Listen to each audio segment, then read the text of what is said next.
Give the gift of golf this Christmas. The Dubai Duty-Free Irish Open lands in Lahinch next July, and we've got a special Christmas offer to help you plan an unforgettable summer trip. From now until Christmas Day, a limited number of pairs of any one-day tickets are available. With a week of golf, music, and entertainment in West Clare to get excited for, it's the perfect gift for you or the golfer in your life this Christmas. Search Irish Open any one-day offer for more information and to buy. Welcome back into the Sportsmemo betting podcast with our next guest, Nick Borrman. We're breaking down soccer, the EPL actually. And Nick, welcome to the podcast. How are you? Hey, Drew, doing well. How about yourself? I'm doing good. We were just talking before we started. You're doing soccer and golf with us, and excited to have you here at Sportsmemo. And you're actually a golf pro, right, Nick? I am, yes. 15 years. I've been teaching and playing the game since I was a little kid. Cool, man, and concentrating on golf and soccer, beating the betting markets. One question I got off the top of my head, what is the test to become a golf pro? What do you actually have to shoot? You got to be able to play. So there's something called the playing ability test, and what they do is you play 36 holes in one day, the same course, and they pick a target number based on the rating of the course. So, each course you play could be a slightly different score, but usually it's anywhere from 75 to 77 per round. So it's 3 to 5 over par usually, which it doesn't sound too difficult to do, but it is under the pressure. So you play 36 holes, play 18, grab lunch, go out, do it again, and you got to be able to shoot under that combined target score. If you can't do it, you can spend all the time you want on the bookwork and get in there, but until you pass that playing test, you will not get your PGA card. And so that would be what, under like 78? Yeah. So basically, it's almost like about 10 over par between two rounds. So a lot. Again, it's for an average golfer, it's very difficult to do. For guys that have been playing, in college, that kind of a thing, they should have no problem doing it. But it's different. You're used to playing in a tournament, if you've ever played in a tournament, playing against other people. So this situation, you kind of have to play against a score and play against yourself. It's a mental challenge for sure. No, congrats to you, man. I don't think a lot of people could do that at all. I mean, I know I couldn't shoot under 100 if I went out right now. What would you shoot right now if you just went out at a average golf course? I'd probably be a few strokes higher than that. I'd be happy with mid to high 70s. When I was in college and playing 6 days a week, it was easy to shoot par. But now when you're playing one day a week, one day every other week, you lose a lot of those finesse shots around the green. All right, good stuff, man. And this is the soccer podcast, but we will have, golf? They're on their holiday break, and we'll get back into it in a week or two. Is that it, Nick? Yeah, they start 2 weeks from tomorrow back up with the Tournament of Champions. So they're on holiday break until January 3rd, and then we'll be hitting on some golf picks as we go forward from there. Good, man. Cool. Well, he knows his golf. He knows his soccer. He's got his 5% play up on sportsmemo.com. And with the coupon code half off, you can get his soccer 5% best bet at sportsmemo.com for half off. That would be $30 normally, $15 with this coupon code of half off, sportsmemo.com. Also follow Nick on Twitter at Borrman00. That's BORRMAN00 on Twitter. He's got you got a contest going, right? And they click on the link on your Twitter. Yeah. I have a pool for this weekend's English Premier League games. There's 10 games this weekend, one starting Friday, but the majority of them on Saturday. So winner of the pick'em pool will get 1 free week of picks. Just go to my Twitter handle, and it's a pinned tweet, so it's right on top. Click the link and type in the password EPL, English Premier League 18, to get into that pool. All right, follow him on Twitter at Borrman00. We'll also retweet that from the company Sports Memo Twitter as well, so look for that on Twitter to get into the contest and win a free week of picks from Nick. Nick, you just mentioned EPL contest, and we got the Friday game, Liverpool, -1 at Wolves, total of 2.5. How would you look to bet this one? Yeah, so looking at the total here in this game, Drew, I think the side is really set perfect at -1 for Liverpool. They're the number one team in the league right now with a 14-3 three-draw record. They have not lost it yet this year. They're plus 30 on the goal differential. Wolves are a good team. They're promoted from the championship division last year, the league below them, but they're having a great year so far. They're number 7 in the league, and they have an even 19-19 goal differential, but they're a solid defensive team. But going on the road, just like in any other sport, it's difficult. So -1 goal laying on the road is probably the right number. So I'm looking at the total. I would side with the under, kind of going back to what I mentioned about the Wolves and being a defensive team. They're the number one under team in the EPL this year. 12 out of their 17 matches have stayed under this season, averaging just 2.2 total goals per game. At home, they've been slightly more skewed towards the over, but still only 3 of the 9 matches they've played at home this year have gone over the total. They went 2-0 at home this past weekend. They won against Bournemouth, only scoring the second goal in the stoppage time. So they just don't put up a lot of goals, and they are good defensively. They average a full shot on goal less than the league average in the season, which in soccer is huge. On average, EPL matches are averaging just under 9 total shots on goal per game from both teams, and 2.8 goals per game, or just under 1 goal every 3 shots. So if you think about it, 1 goal every 3 shots. If you're taking 1 less shot, it's a 33% less chance of scoring a goal. So it's a pretty big deal when you're averaging 1 less shot than the league average. Compare that to NBA. If you're averaging 33% less shots than your other teams, you're probably favored towards the under as well. So big deal there for 1 less shot. Liverpool, top of the table. They can certainly score with their guys up front, Mohamed Salah, Sadio Mane up front. But they're also one of the best defensive teams in the league, and they've actually conceded the least amount of goals in the Premier League this season with just 7 in their 17 games. They come in off a 3-1 win over Man United this past weekend, who they absolutely dominated from start to finish. I don't see that happening in this game, though. I think the Wolves will slow this game down because they know they just can't hang with Liverpool if the game was to open up and turn to a run-and-gun type of match. So I think it'll be hard for Liverpool to bring the same energy they played with against Man United last week, too, because that was just a big match. So I see this game starting very slowly. Liverpool maybe picking up the energy a little bit later in the game as the Wolves hang around and stay within striking distance. So I'm thinking under in this match. And Nick, that was the Friday game. I like the breakdown, man. The percentage of shots, a matter of 33%. That makes a lot of sense. We got the Saturday schedule up, and starting off with a game where there's change. I know you wanted to. You had something on this game, the Manchester United game. How would you look to bet that one? Yeah, so big news in the Premier League and all of football really is Man United. If you follow any football this year, they have had quite the drama, I guess you could say, with between the team and their manager, Jose Mourinho, and he was canned yesterday, actually, Tuesday. They lost, as I mentioned just before, 1-3 against Liverpool. They've had their worst start in the Premier League in over 20 years, so they're really struggling right now, and it was time for him to go. He's bad relationships right now with the players. Their number one most expensive signing, Paul Pogba, hasn't even been playing because the two are just honestly like high school girls. Are just not getting along, so they're not playing right. He wasn't even playing. So anyway, they just let him go. As of this morning, they actually did hire an interim boss.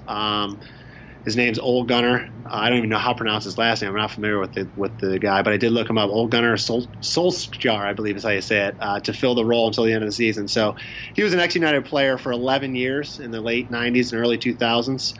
Scored 126 goals for them and scored the winning goal in the Champions League final in '99. So no doubt he's a fan favorite. He'll probably help really bring the players together, get the fans back excited again. But he's just on loan for the end of this year. He's the manager of a club called Mold in Norway. So he's just really coming in for the rest of this year, and they'll have to figure out what they're going to do after this season. But pretty big news there. And on that front, I mean, anytime you have a coaching change mid-season, no matter what sport it is, you think the players around will probably be pretty excited. I mean, like I said, the drama in the clubhouse, the morale in the clubhouse was pretty low. So I think this will be a good thing for the team. I think they'll be excited to kind of get around the manager, but it'll take some time to kind of learn his style of play. And for that reason, I don't really want to kind of look at the side in this game. It's too much uncertainty right now. The line, it was -3/4 of a goal to Man United. It's now moved up to -1 full goal. So the odds makers and the public seem to think that that'll help Man United, which I agree with. But again, I just don't know if they'll be able to really pick up his style of play right away. But they'll certainly have more energy. So I'll probably avoid the side in this game, and instead I would think the over would be the play here. Man United has struggled defensively. They've given up 29 goals in the league this year, which is a big number. Cardiff is really bad on defense as well, giving up 33 goals, which is the second most in the league. And they've lost big to the big teams in the league. They lost 0-5 to Man City, 1-4 to Liverpool, 1-4 to Chelsea. And they've actually won their last 3 of their 4 at home. But only one of those was against a good team. The rest came against the bottom of the table. So they're a bad team, but they can score. They usually do find a way to sneak one in, but they've been giving up goals left and right, and United's been giving up goals left and right. So the total's still set at 2.5. I would look to play the over in this game and avoid the side right now until you figure out how these players adjust to the new manager. That makes sense. We got the next game up, Burnley versus Arsenal. Big favorite here, Nick. Arsenal laying 1.75, total of 3.25. Your analysis on the game we'd like to hear, and also if you could just quickly explain the 0.75, the 0.25 with the total as well to some of the newer soccer bettors out there, including myself. Yeah, sure. The quarter goal lines, as you see, are really a series of 2 bets split. So when you look at Arsenal, they're favored by 1.75 goals. You're actually taking your wager on Arsenal and putting half of your wager on 1.5 and half of your wager on -2. So you're taking the half goal line either side of that number. So it's 2 different bets. If Arsenal was to win by 2, you would win half of your bet. You'd win the -1.5 side and push on the -2 side. And it would take them to win by 3 to win the full bet. And then, of course, anything less than that, you'd be losing. And Nick, just out of curiosity, so if you go into your account, at any offshore or in Vegas, and type in, $100 on Arsenal -1.75, would it come back with 2 ticket slips?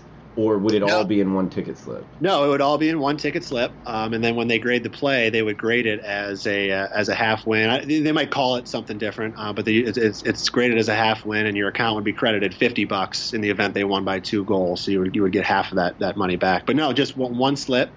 Some books list it as, instead of listing it as -1.75, they'll actually lay it out where it reads a different way. They'll lay it out as -1.5, comma, -2. I've seen that. Okay. Yeah, so you can actually see that it's 2 different bets. But no, it's still one ticket. And it's the same thing. So if it's comma and then the other one in -1.75, this actually means the same thing. Yep, exact same bet. Yep. Okay. All right. And the total's the same thing. You got 3.25 goals, so it's this split. The line is 3.5 here. So you're trying to get at least 4 goals if you were betting the over to win the full ticket. Okay, that makes sense. Thanks for explaining that. And we got Burnley at Arsenal. Yeah, so Burnley near the bottom of the table right now. They're number 18 in the league with just a 3-3-11 record. That's wins, draws, and losses is how we refer to the records in soccer, because you can draw. There are a lot of draws that play out. They have a 15 to 33 goal differential, scoring 15, giving up 33. Arsenal, number 5 in the league. They got a 10-4-3 record and a 37 to 23 differential. So you can see the difference there in the teams. Arsenal did just have their 22-game unbeaten streak snapped last weekend. They lost 2-3 at Southampton. They shouldn't have much trouble getting a new streak started right away, though, against Burnley. The Gunners, which is Arsenal, have lost just 1 game at home this season and are 6-2-1 with a 17 to 8 goal differential at Emirates Stadium. They have owned Burnley, winning the last 8 matches against them, and I think they'll be able to do so again, along with covering this number. So I would think they can easily get that 2-goal win and maybe 3, but they have covered this number in 5 of their 6 home wins this year, and they really only struggled against the good defensive sides like Man City, Liverpool, and the Wolves. And Burnley is not one of those teams. They have conceded the most goals in the Premier League this year with 33, and they have a horrific 6 to 18 goal differential on the road. So they cannot score, and they cannot stop anybody when they get away from their home. They've lost by 2 or more goals in 4 of their 6 road losses this year, including a 0-5 thumping at Man City. They also lost by the same scoreline here last year against Arsenal, who I believe is actually much improved from last year. They have a new manager, Unai Emery, this year, and they've been playing great. They're normally kind of one of those teams you I don't know, you don't want to say laugh at, but you see that you think they should be better than they are, but they never perform quite to that level. But their new manager has having them play a lot better this year. Again, 22-game unbeaten streak is pretty damn impressive. But that's over, and I think they'll have no problem starting a new streak here. And I would think they would be able to cover this number. If the line does move to -2, which I think it will as it gets closer to the game, The bonus of the half win goes away and loses a lot of the value. So at that point, you probably don't play it. But if it's still minus 1.75, I think it's worth a few bucks. And we're breaking down every game on the board in the EPL. We got one game on Friday, which we talked about, 8 games on Saturday, and 1 game on Sunday. Nick, is that a normal schedule for a weekend in the EPL? Yeah, usually sometimes the Friday game's avoided, but if there's a Friday game, it's only going to be 1. And then Saturday's the heavy day. Sometimes it'll be 8 games, sometimes 7 games. And then, again, whether they had a Friday game, they'll have maybe 2 to 3 on Sunday. Occasionally there's a Monday game as well, but Saturday is the big day for sure. And what time are all of these, kickoffs? Or Games are well, at our time, so if you look at Eastern, we're 5 hours behind England. So you'll see what's nice about it is you can wake up early in the morning. They'll have a game at 7:30 a.m. our time, which is 12:30 over there. So kind of like our football, they're starting right at 1 o'clock for us. They're starting at 12:30 for the European fans. So it's 7:30 our time, and those games are usually aired on NBC or NBC MSN. So it's pretty good. You can catch those games out. Then the majority of them are at 10 o'clock, 10 a.m. here our time, which is 3 p.m. their time. So they do a lot of afternoon games, and then there'll be one later day game at 12:30. So by 2 in the afternoon, it's over. Games are over. So it's pretty neat to have a lot of this action during the morning and afternoon hours. So they don't do a night game in England? They do a night game in England on Friday night, and then they do one occasionally on Monday night, but even the night game there, if it's 7:30 or 8:30, you're talking about 2:30 or 3:30 our time. So it'll never be a night game here. Okay, we got Brighton at we were going over Bournemouth. Is that correct, Nick? Yeah, Bournemouth. Okay, we got minus 0.5, total of 2.5. What do you got on the Brighton game? These two teams, they're pretty close in the standings. Brighton's number 13, Bournemouth is number 11. There's only 2 points separating them in the standings, so they're pretty even, but I would give the edge to the home side. Bournemouth, they started the year off great. They won 6 of their first 10 games, drawing 2, and they just had 2 losses in those first 10 games. They have since lost 6 of their last 7. However, 5 of those games were against the top 7 teams in the league, like Man City, Liverpool, Arsenal. They won their lone home game against the bottom half side, 2-1 against Huddersfield, and I see a similar result to that on Saturday.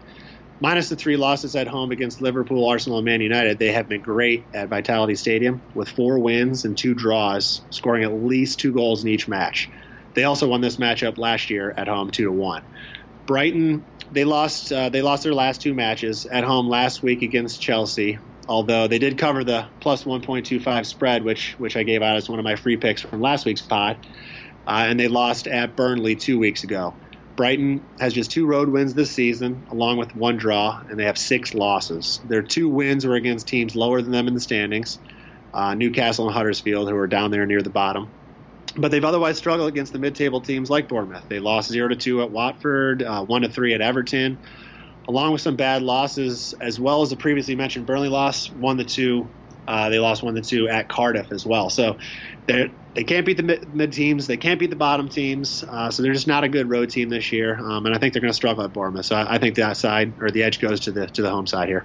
All right, we got the Chelsea game up next. They're laying 1.5, total of 2.75 here, Nick. Yes, Leicester, champions of the Premier League just a couple of years ago, which was a surprise. They're nowhere near that level anymore. They're number 12 right now in the standings. Chelsea's number 4. There's 15 points separating the two teams. Chelsea's got 37, Leicester's got 22. So I'm looking at the total here in this game and leaning to the under. Leicester has had their last 8 league matches stay under this total, so that's a pretty impressive streak. They scored 1 goal or less in all but one of those games, including being held scoreless in their last 2. So after starting the year with 3 straight overs on the road, they've only had 1 of their last 6 matches go over this total. They are struggling to find the net right now, but they have still maintained good defense, conceding more than 1 goal just 1 time in their last 8 matches. So they're playing low-scoring games. They're not scoring, and they're still keeping up their defense. So obviously that points to the under. Chelsea, they've been a strong possession team all year. Thus, they're good at controlling the game and limiting their opponent's chances. They have the 2nd highest possession rate in the league, behind only Man City. because of that, they've limited their opponent's chances on goal. They have the third lowest goal attempts per game and the third lowest shots on goal per game. So going back to that stat I said about giving up shots and shots on goal and how that can affect your chances, they're over a full shot less than the league average when it comes to giving up shots on goal. So again, think about it as a 33% chance less for any team playing them to have a chance to score. So they've given up only 7 goals at home this year, and they've kept 3 clean sheets, which clean sheets refers to shutouts, and actually 4 if you count one of their Europa League matches. Last year, these teams played to a scoreless draw at Stamford Bridge, which is Chelsea's home stadium, and I don't expect that necessarily to be the case this time, but I can easily see a 1-0 or 2-0 Chelsea win here. So clean sheets, that's slang in soccer for clean sheets. Yep. Right. That's the goalies. That's what the goalies want. They want a clean sheet. So that is slang for a score or keeping your opponent from scoring. Nice, I like it. All right, we got Southampton at Huddersfield next. This is a total of 2 and a pick'em price here. So would that be minus 110 each side here, Nick? Yeah, usually. I mean, even on a pick'em type of a line. So I would say on average, your quarter goal lines, your lines are going to move in quarter goals, right? Minus 0.25, minus a half, minus 0.75. They probably on average, each quarter goal is worth about 30 cents. So even at a pick'em price, you could see one side at minus 125 and the other side at plus 105. Okay. But it's just not quite big enough to lay that quarter of a goal. So you might lay a little on the juice. But I think this one is minus 115 right now to Huddersfield. So it's pretty close. But the two teams are very evenly matched. They're both down in the bottom 4 of the table. Southampton's number 17, Huddersfield number 19, and this is out of 20 teams that are in the Premier League. So they're both bottom of the table teams, and they're going to be battling the relegation really all year long. I mean, the goal of these two teams is obviously not to win the league. They're nowhere near that level, but it's to stay in the Premier League and not get relegated down to the Championship next year. So I think this game could honestly go either way. Southampton, they come into this game off a big 3-2 win against Arsenal, finally stopping that 22-game streak we were talking about before. It was their second game under their new manager, though. So they fired their manager just two weeks ago, and similar to what I was talking about with United, now have a new manager to play for. It seems to have helped the team. They've kind of gotten together around them and have been playing better in these last 2 games. But because before that game, they were winless in the last 12 matches, failing to score in over half of them. So they've been playing bad. They haven't been able to find the net. Away from home, they've really struggled. They just have 1 win and 1 draw to go along with 7 losses, and they've only scored 7 goals in those games. So I think there is a slight edge to the home side here, but Huddersfield, they've really been just as bad. They've lost their last 4 matches, scoring a total of just 2 goals in those 4 games. At home, they've managed just 1 win with 2 draws and 6 losses, scoring a whopping 3 goals. Their lone win came against another bottom side, Fulham, while the draw came against Cardiff and lost against Crystal and Brighton. Again, all bottom teams, so they're not even beating the teams around them. And really, on any given day, these bottom 7 teams in the league can win or lose against one another. So it's kind of a crapshoot here. Last year, these teams played to a draw in both games, and I think that possibility is all too real here again on Saturday. And I just don't see a huge edge either way. So, looking at this game, it's probably a pass. But one thing I like to do sometimes is when I don't see an edge either way, and I see both sides having a good chance to win.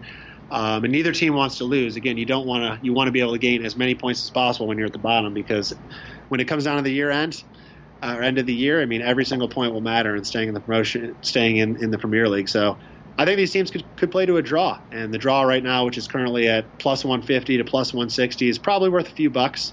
It's always interesting betting when you're betting the draw, because you're starting off the game, you're winning the bet, and then you're only to be losing it as soon as one team scores. So as soon as somebody scores, you're immediately scoring for the other team to come back and knot it up. So it's an interesting way to bet, but that's how I would probably play this game, is put a few bucks on the draw. Yeah, that sounds fun to me. And Nick, you bring up the fact of relegation, and obviously motivation being a part of sports betting.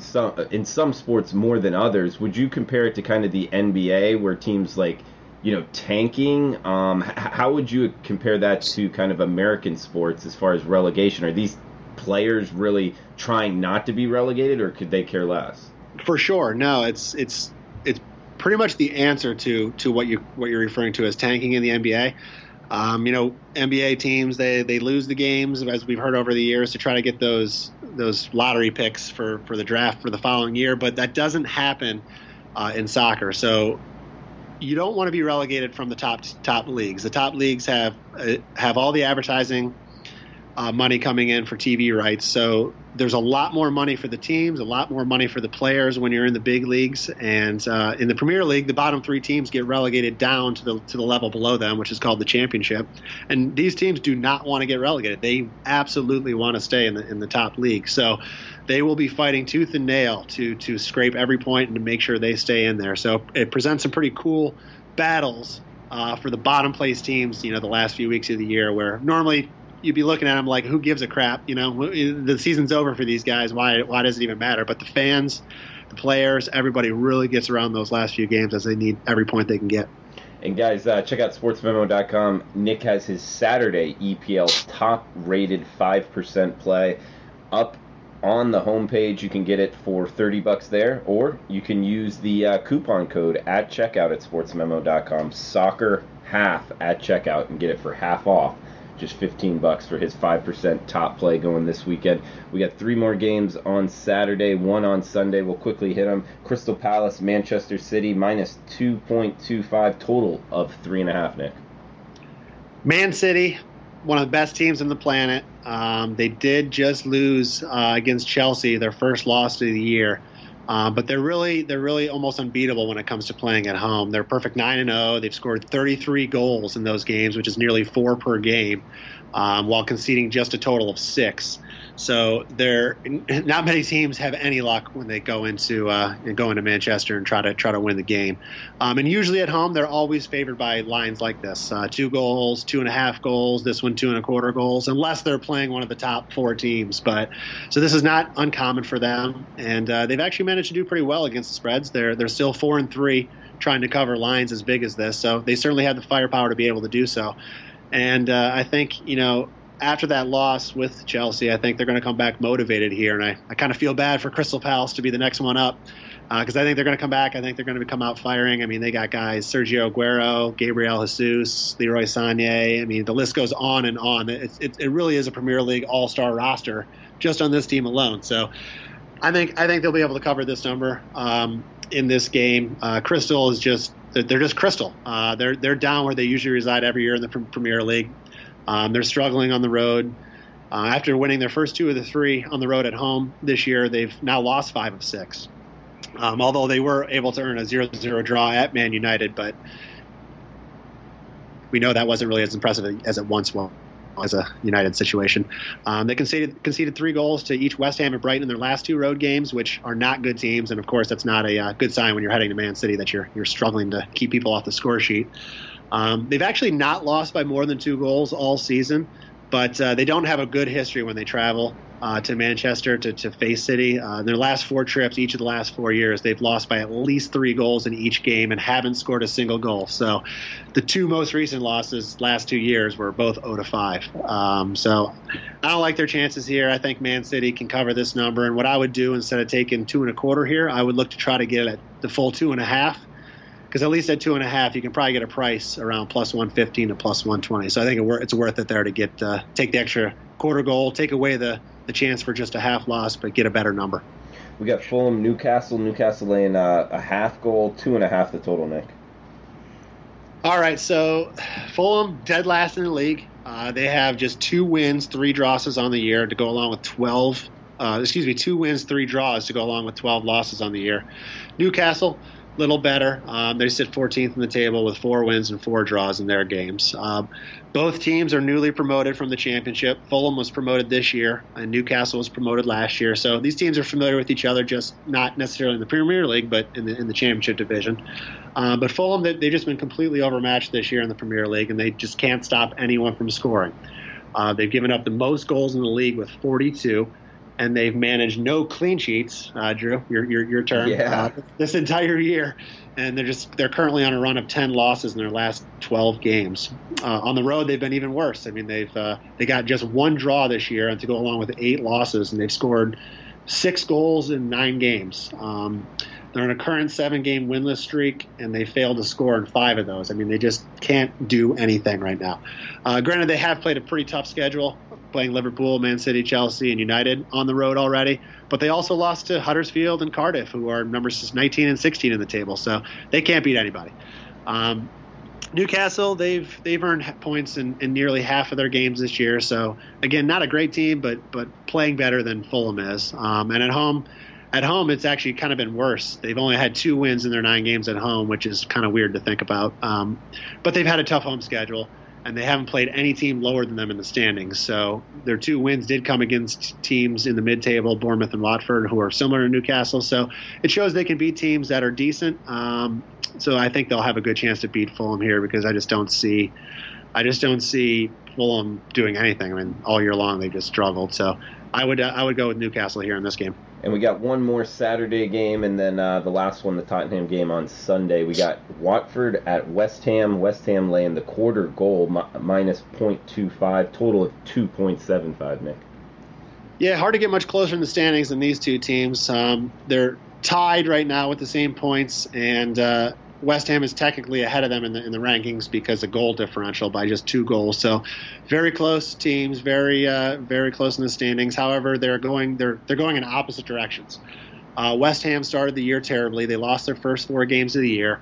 They scored 2 goals in those games and they conceded 10. But since then they've gone 7-3-3 with a 23-15 goal differential, and they've won their last 4 games coming into this match. So obviously turned it around, playing much better. Watford, on the other hand, is the opposite. They started the year, they won their first 4 matches this season. They scored 9 and just gave up 3 goals during that stretch. But since then, they're the opposite record. They have just 3 wins, 3 draws, and 7 losses with a 16-22 goal differential. They did win last week 3-2 against lowly Cardiff, another bottom of the table team, but were winless in their 6 previous before that. They failed to win any of their last 4 road games as well, losing to Leicester, Newcastle, and drawing against Southampton and Everton. So they're really struggling. They looked promising at the beginning of the year, but they have fallen by the wayside. So I like the Hammers. That's the West Ham that's their nickname, the Hammers. I like them in this game. They're only favored by a quarter of a goal, as you mentioned. But what I would do here is, instead of taking them on a quarter goal line, take the full money line or lay half a goal. Both bets are the exact same thing. So your book might show it as minus 0.5 or might show the money line, but either bet is the exact same. And oddly enough, in soccer, sometimes those, even though it's the same bet, you might see one priced at, I don't know, minus 110 and the other priced at minus 112. For whatever reason, they're not always the same. Take the better line. In this case, you'll probably find West Ham on the money line around plus 130 right now. So I think there's great value on the home team. They're the much hotter side right now. And that's my official free play for this podcast, Drew, is I'm taking West Ham on the money line at plus 130. All right, go Hammers on Saturday. Go Hammers. And guys, if you want to check out his 5% play on Sportsmemo, he's got it available, and coupon code half off at checkout, or actually, soccer half at checkout will give you it for half off, just $15 there. Last game up, Nick, Sunday's game, Tottenham at Everton, total of 2.75. Looks like Tottenham laying a quarter goal. Yep, Sunday's highlight game, the only game this weekend, which, like I said before, they usually have 2 to 3 games, so only one this weekend. Tottenham, number 3 in the table, 39 points. They've got 13 wins and 4 losses this year, no draws yet. And Everton's a mid-table team. They've got 6 wins, 6 draws, and 5 losses. So this should be a good one, though. Everton's a tough place to travel to. Tottenham squeaked into the Champions League round of 16 last week with a draw at Barcelona. So they were coming. They played with a lot of energy in that game. They had to put all their tricks up their sleeve for that game just to be able to earn that point at Barcelona, and it kind of showed as they went to as they hosted Burnley this past weekend, who's a pretty bad team, and they were only able to beat Burnley 1-0, and it took a goal in stoppage time to be able to do that. So it's kind of a hangover effect there from their qualification for the Champions League. So, but now as they're a week removed from all that excitement, I think they should be able to return to their strong form here and control this Everton team. They've played excellent on the road this year. They have the most points on the road of any team in the Premier League. and they've won 8 times in their 10 matches on the road. So they beat all the teams they faced that are similar to Everton. I mean, they beat the Wolves, they beat West Ham, they beat Leicester, they beat Man United, all teams right in the middle of the table. And I think they'll be able to do the same against Everton. Everton, they played excellent a couple of weeks ago. They lost 0-1 against Liverpool, but it took a stoppage time goal for Liverpool to win that game. Everton was unlucky to lose that game, really. But since then, they've only been able to manage 2 draws at home against Newcastle and Watford, and then they lost this past weekend 1-3 at Man City, which isn't a bad loss by any means, but they just have not been playing well since that Liverpool. It seemed kind of like they kind of had this life sucked out of them from that game. Tottenham, they haven't lost to Everton in 11 meetings dating back to 2012. So I think that streak will continue. I think Tottenham should be able to control this game. And again, going back to the quarter goal line, instead of taking the quarter goal line, I would probably play this on the money line and look to get him around plus 130 on the price. Okay, Nick.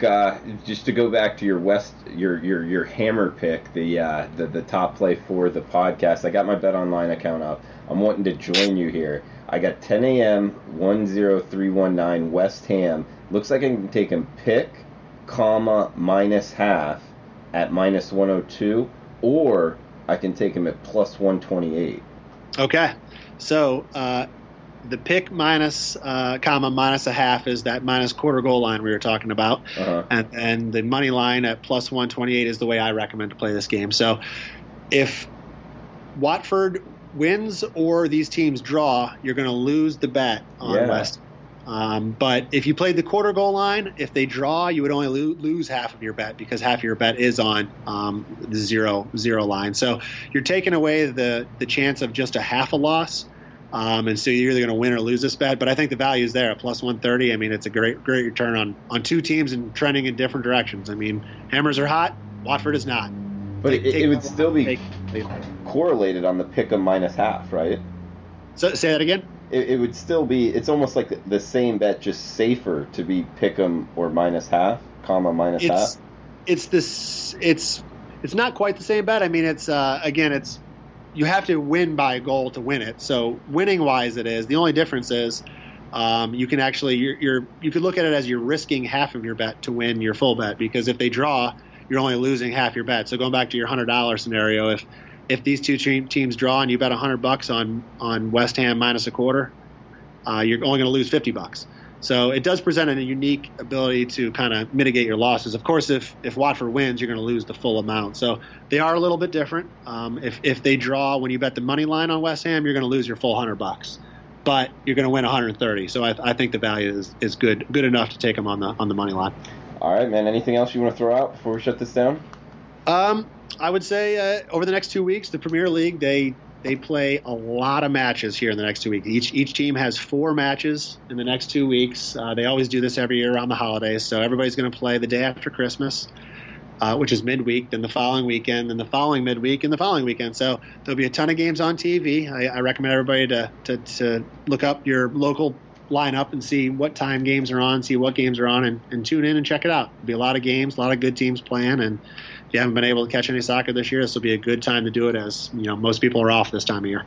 All right, Nick, thanks for your time. Follow him on Twitter at Borman00. Remember that contest for the EPL this weekend. And guys, we'll be back tomorrow with the NFL Every Game on the Board podcast. Thanks for tuning in.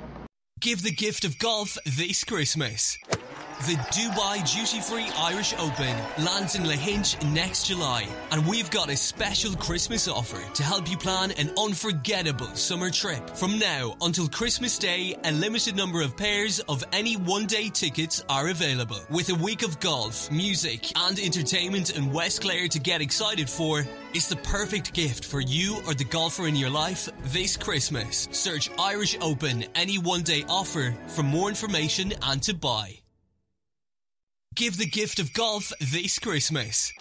The Dubai Duty Free Irish Open lands in Lahinch next July, and we've got a special Christmas offer to help you plan an unforgettable summer trip. From now until Christmas Day, a limited number of pairs of any one-day tickets are available. With a week of golf, music and entertainment in West Clare to get excited for, it's the perfect gift for you or the golfer in your life this Christmas. Search Irish Open any one-day offer for more information and to buy.